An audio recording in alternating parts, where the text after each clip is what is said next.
চুক্তি নবায়নের আগ পর্যন্ত বন্দরে আর ফিরছি না এমন প্ল্যাকার্ড নিয়ে স্থানীয় সময় মঙ্গলবার ভোররাত থেকে বন্দরের বাইরে অবস্থান নেন কর্মীরা।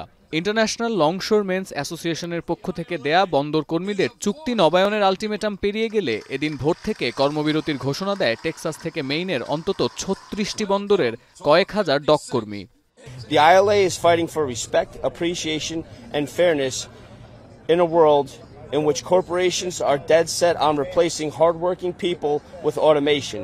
It is really about cutting labor costs to increase their already exceptionally high profits. মার্কিন গণমাধ্যম বলছে প্রেসিডেন্ট বাইডেন রাষ্ট্রীয় ক্ষমতা বলে পরবর্তী আলোচনার জন্য সময় নির্ধারণ করে আগামী 80 দিন এই আন্দোলন বন্ধ রাখার নির্দেশ দিতে পারেন। কিন্তু হোয়াইট হাউসের পক্ষ থেকে জানানো হয়েছে বাইডেন প্রশাসন এ ধরনের কোনো সমাধানের কথা ভাবছে না।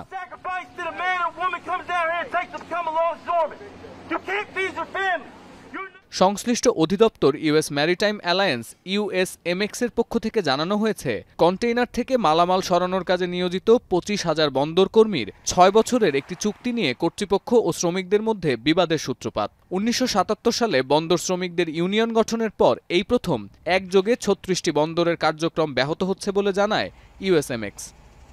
ডায়রিয়া সহ যে কোনো পানি শূন্যতায় এসএমসি রোড স্যালাইন নিন। কেনার সময় প্যাকের গায়ে এসএমসির লোগো দেখে কিনবেন। ফার্ম ব্যুরোর তথ্য বলছে দেশে রপ্তানিযোগ্য কৃষিপণ্যের 14% আনা নেয়া করা হয় এসব নৌবন্দর ব্যবহার করে, আর আমদানিকৃত পণ্যের অর্ধেকই এসে জমা হয় পূর্ব ও গালফ উপকূলের বন্দরে। এর মধ্যে চকলেট ও কলার পরিমাণ সবচেয়ে বেশি। বন্দর কর্মীদের কর্মবিরতিতে নড়েচড়ে বসেছেন মার্কিন অর্থনীতিবিদরা। বিশেষ করে ছুটির মৌসুম ও নির্বাচনের আগ মুহূর্তে বন্দরের কার্যক্রম বন্ধ হয়ে যাওয়ায় তা দেশের জন্য বড় সংকট হয়ে উঠতে পারে এমন আশঙ্কা তাদের। বন্দর কর্মীদের দাবি মেনে নেয়ার এটাই উপযুক্ত সময় এমন পরামর্শ দিচ্ছেন তারা। There seem to be two big issues. One is the workers are asking for very substantial wage increases over the multi-year contract.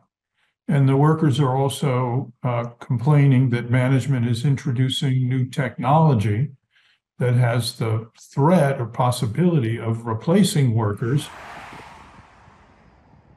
এর আগে 2002 সালে পশ্চিম উপকূলে কর্মবিরতির ঘোষণা দেন বন্দর কর্মীরা। 11 দিন পর আন্দোলনরতদের কয়েকটি শর্ত মেনে নেয়ার পর তৎকালীন প্রেসিডেন্ট জর্জ ডব্লিউ বুশ কর্মীদের ডকে ফিরে যাওয়ার নির্দেশ দেন।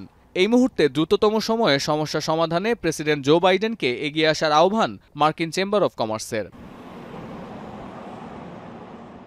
অক্সফোর্ড ইকোনমিক্সের তথ্য বলছে দেশের 1/3 বেশি আমদানি রপ্তানি বাণিজ্যে চলমান আন্দোলনের বিরূপ প্রভাব পড়তে পারে। প্রতি সপ্তাহে আর্থিক ক্ষতির পরিমাণ হতে পারে 450 কোটি মার্কিন ডলার।